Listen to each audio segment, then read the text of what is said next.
Ahoy there folks, I'm Captain Benzie and welcome to another video for EVE Echoes from inside the April Balance Update test server.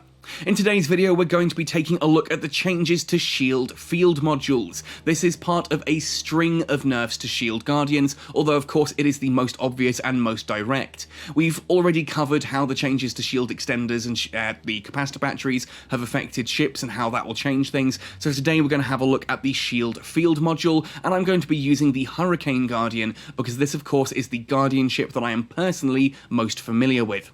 Now, I am already seeing a lot of people complaining that thanks NetEase, the Nightmare's now useless. So glad that I invested billions of ISK into it. And that is just massive dramatization. I'm going to say that right from the off now. If that's you, then please sit down, well, put the kettle on, sit down and have a nice cup of tea. Calm yourself down. It's not that bad. It's not like they've taken the Nightmare and removed it from the game. Shield Guardians are still exceptionally good at what they do. They are just not ridiculously unbreakable like they used to be, which is kind of a key point. If you're going to have a ship that is utterly unbreakable, what is the point? Like, genuinely. But anyway, let's get into this one more directly.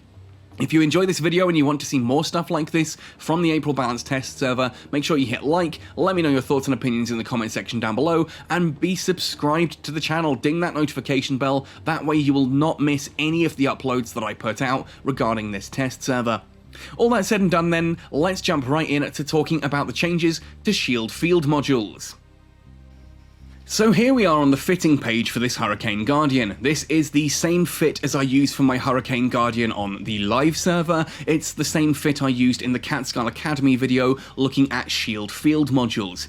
Ultimately, I'm going to have to redo that video now, aren't I? But let's have a look at how the two fits stack up side by side, and we're going to start, of course, by having a look at the small shield field module itself. Now, when we open up the stats page for a small shield field module, I'm going to focus on the mirror small shield field module here, not just the large, not really going to look at the largest and the medium, because the mirror small shield field module is by far the most popular variant in use, so this is the one we're going to have a look at, although basically the stats are very similar across the board. Now, the first thing you'll notice when you open this up is a brand new flight velocity adjustment of -50%. This means that when you activate a shield field module, your ship's maximum flight velocity gets cut in half. I really like this change for two simple reasons. One, it gives that feel of a tank basically sticking his banner in the ground and being an immovable object in the face of oncoming firepower.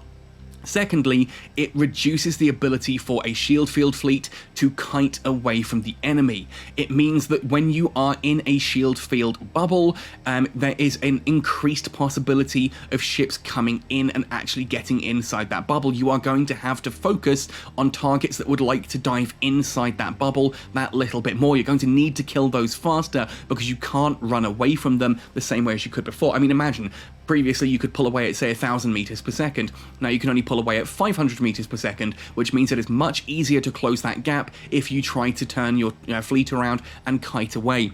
This is a good change as it adds a tactical counter to the shield field module in and of itself. It doesn't actually mention in the fittings here as well, but there is also a new addition to the shield field module that means when it is active, the ship cannot warp away. Any ships inside the bubble can still warp, but the Guardian itself that has the shield field module active cannot activate its warp drive. This has, again, two effects. It means that, firstly, if your ship is taking damage, you can't just warp away to safety while someone else throws up a bubble, and you can't just swap around like that. You're going to have to drop the bubble, then wait a few seconds whilst your ship aligns and warps out, kind of thing. It's not a huge change on that front, but the main part of this is the quality of life change, that it means if your Guardian ship player happens to disconnect, their ship isn't just going to warp off and do the whole safe disconnect thing. It is going to actually remain in place, protecting the fleet beneath it. I like that change. It does sort of help address a quality of life issue that if your Guardian player disconnected, it left your entire fleet exposed. Now, the majority of the rest of the stats here are actually the same. The simultaneous activations, power grid requirement, signature radius requirement, and the optimal range these all remain exactly the same. The first thing to change though here is the activation time and the fuel consumption. I've already seen some people going absolutely berserk that the fuel consumption's been increased by 4 times. That's awful. How could you do this, NetEase? Now, look, it doesn't take a genius mathematically to work out that if you go from 100 gigajoules fuel consumption on live to 4 gigajoules of fuel consumption on the test server here, with an activation time that's also increased by 4 times, that it's actually exactly the same. Now, once every 40 seconds, you consume 400 gigajoules. Before, you were consuming 100 gigajoules every 10 seconds. Now, that means that over a period of 40 seconds, you were consuming 400 gigajoules. It's now just one activation that does that, which has a couple of knock-on effects, but the simplest one here is that it's just a bit of a quality of life change. You're not having it cycle as quickly, you don't have to have it report to the server as frequently, so it does add a little bit of stability there.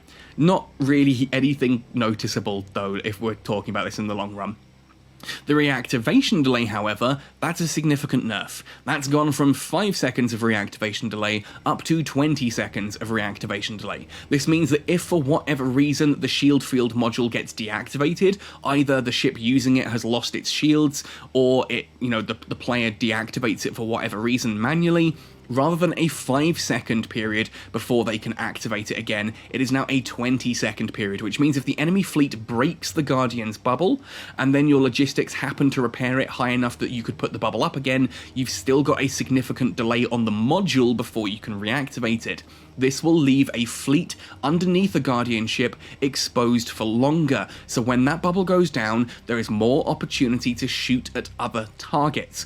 I really like this change. That is a really positive change to this. Again, it adds more counterability to a shield field module. Finally, and probably the biggest adjustment here, is the shield resistance when activated. On the live server, currently that is 41% on a Mirror Small Shield Field module. Here it is now 15%. That is a significant drop in shield resistance. And I'm going to undock and actually showcase this in action then.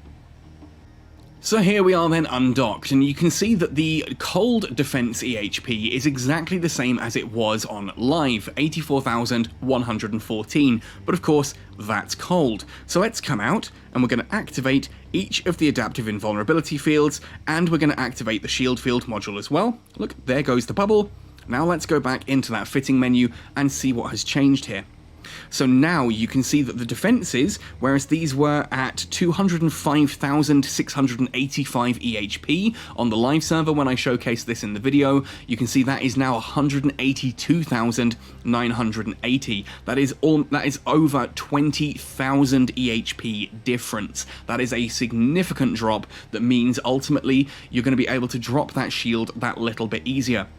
Looking at the resistances individually as well, I've got a screenshot here I'll put side by side. If you had a look on the previous one, I had 89 electromagnetic resistance, 90% thermal, 88% kinetic, and 90% explosive. That has now had significant drops across the board here, which means the Hurricane Guardian is going to take more damage. That shield is going to drop a little bit faster. And of course, when you couple this with the changes to shield extenders, ultimately you'll find that this means you are having a significantly more fragile Guardian. Does it mean that the Guardian ships are fragile, in inverted commas, that they are actually fragile? No, they are not. They are still tanky as all heck, but we've gone from 205,000 hit points down to 183,000, basically, if you look at those side by side.